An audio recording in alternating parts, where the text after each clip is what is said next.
समांतर रस्त्यांसाठी आंदोलनाची आवश्यकता नसतानाही हे आंदोलन केलं जातं। यात महापालिकेचे प्रशासक देखील सामील होतात। या बाबी आक्षेपार्ह वाटतात। हे आंदोलन जनतेची दिशाभूल करण्यासाठी केलं गेलंय असं मत नाथ फाउंडेशनचे डॉक्टर अभिषेक ठाकूर यांनी मांडलंय। बघूया आमच्या प्रतिनिधी मोहिनी सोनार यांनी डॉक्टर ठाकूर यांच्याशी केलेली बातचीत। नमस्कार, ईबीएम न्यूज मध्ये आपलं स्वागत। काल जळगाव शहरामध्ये समांतर रस्त्यांसाठी आंदोलन झालं। या आंदोलनामध्ये शाळकरी मुलांपासून तर शासकीय लोकांपर्यंत यामध्ये समावेश लोकांचा होता। तर या आंदोलनाची दुसरी बाजू आपल्या समोर आली आहे। या आंदोलनाची दुसरी बाजू ऐकून घेण्यासाठी आज आपल्या सोबत आहेत नाथ फाउंडेशनचे अभिषेक ठाकूर। त्यांच्याकडून आपण या संदर्भात काही माहिती जाणून घेणार आहोत। तर ईबीएम न्यूज मध्ये सर आपलं स्वागत। या आंदोलनाबाबत तुमची काय प्रतिक्रिया आहे, म्हणजे काय सांगाल या संदर्भात? मुळात मला असं वाटतं हे आंदोलन व्हायलाच नको होतं। कारण एकंदरीत जर आपण पाहता, मी या ठिकाणी आपल्यासमोर नॅशनल हायवे अथॉरिटीचे कागद घेऊन आलेलो आहे। पुरावेच त्या पद्धतीचे आहे की 20/11/2017 रोजी सदरील हायवेच्या जे समांतर रस्ते होते जळगाव सिटीमधले, त्याच्यासाठी 100 कोटी रुपये हे त्याच कालखंडात मंजूर झालेले होते। मग हे आंदोलन करण्यामागचा उद्देश काय? जर 20/11/2017 रोजी जर हे मंजूर झालेला निधी होता तर मग आता आंदोलन करण्याची तशी गरजच नव्हती। आणि मुळात आंदोलन करणं हा प्रत्येकाचा संविधानात्मक अधिकार आहे। आंदोलन चांगल्या गोष्टीसाठी होतं, कृती समितीने चांगल्या गोष्टीसाठी आंदोलन करत होते, त्याबद्दल आमची हरकत नव्हती।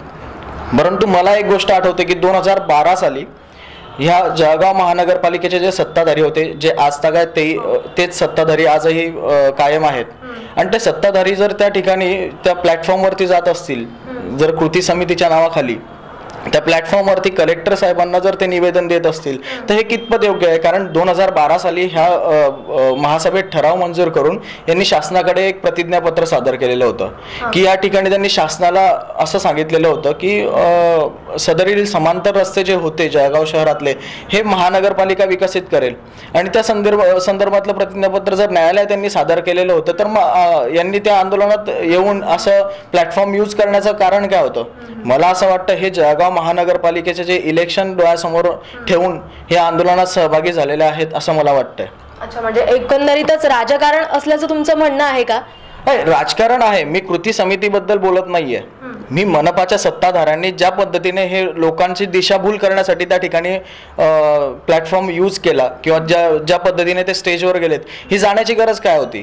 जर कृती समितीला 40 संस्थांनी पाठिंबा दिलेला होता तर त्या 40 संस्थांचा एक पदाधिकारी त्या प्लॅटफॉर्मवरती हवा होता।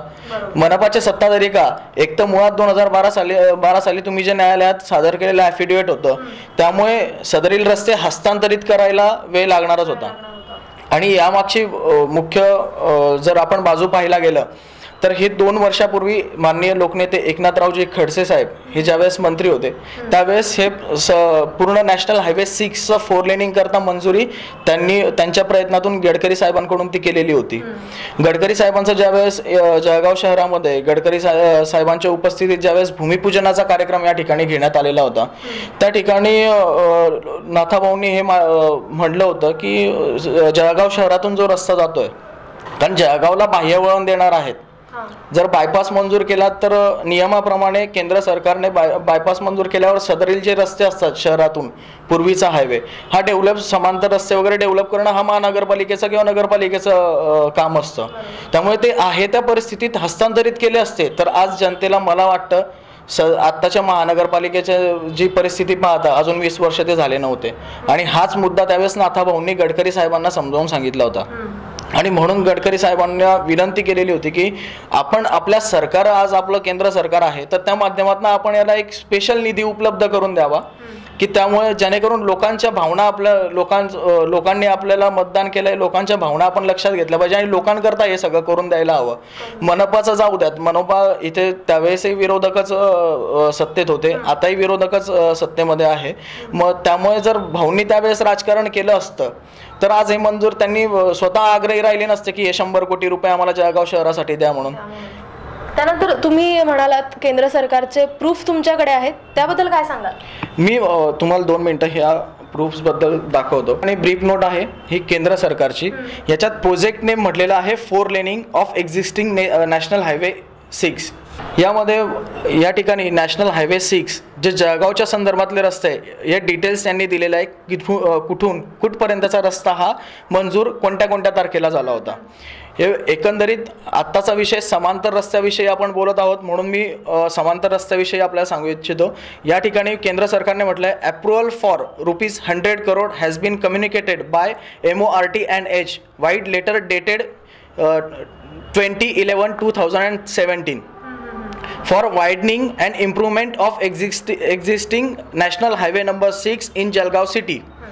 तर मग आता याच्यात विषय काय आला, जर 2017 साली जर 20/11/2017 साली या ठिकाणी त्यांनी मंजुरीच दिलेली होती तर आंदोलनाचा गरजच नव्हती असं मला वाटतं.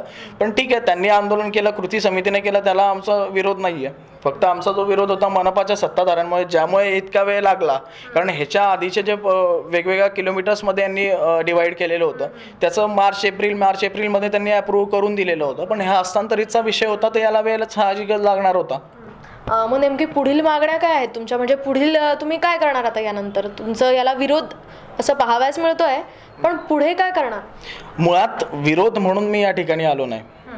जी जनतेची दिशाभूल चालली होती, जो प्लॅटफॉर्म तुम्ही पेपर्समध्ये सगळीकडे तुम्ही फोटोज पाहिले असतील की त्या ठिकाणी मनपाचे सत्ताधारी ज्यावेळेस हे निवेदन जिल्हाधिकारी साहेबांना देत आहेत तर त्यावेळेस याचा खुलासा करणं हे माझं आद्य कर्तव्य समजतो. कारण नाथाभाऊंनी ज्या पद्धतीने इतक्या 15-20 वर्षापासून रखडलेला प्रोजेक्ट मंजूर करून आणलेला होता तर त्या ठिकाणी ही बाजू जी होती शासनाची किंवा शासनाच्या बाजूने जे निर्णय घेण्यात आले हे जनतेसमोर कोणी मांडायला तयार नाही. म्हणून मला असं वाटलं की हे पुराव्यांसकट मानावे, कारण बिनपुराव्याचं बोलणं हे नाथाभाऊंनी आम्हाला कधी शिकवलंच नाही. त्यामुळे आम्ही पुरावे घेऊन या ठिकाणी आलो आणि पुराव्यासह या ठिकाणी सांगतोय. आणि या गोष्टींमध्ये जर काही चुकीचं आढळल्यास आम्ही जाहीर दिलगिरी व्यक्त करू, त्याबद्दल काही वादच नाही. कारण आम्ही हा जो आहे हा केंद्र सरकारची ब्रीफ नोट आहे ती घेऊनच आम्ही तुमच्याकडे आलो आहे. या ठिकाणी डॉक्टर अभिषेक ठाकूर यांनी आपल्याला या आंदोलनाची दुसरी बाजू दाखवली आहे. त्यांचं म्हणणं आहे की या आंदोलनाची काहीही गरज नसताना हे आंदोलन करण्यात आलं. त्यानंतर मनपा सत्ताधाऱ्यांविषयी त्यांनी आपल्याला या ठिकाणी सांगितलं आहे. नक्कीच पुढील निर्णयाकडे सगळ्यांचंच लक्ष आता लागून असेल. या मुलाखतीत तुर्तास वेळ झाली आहे, इथेच थांबण्याची. तोपर्यंत पाहत रहा EBM न्यूज. नमस्कार.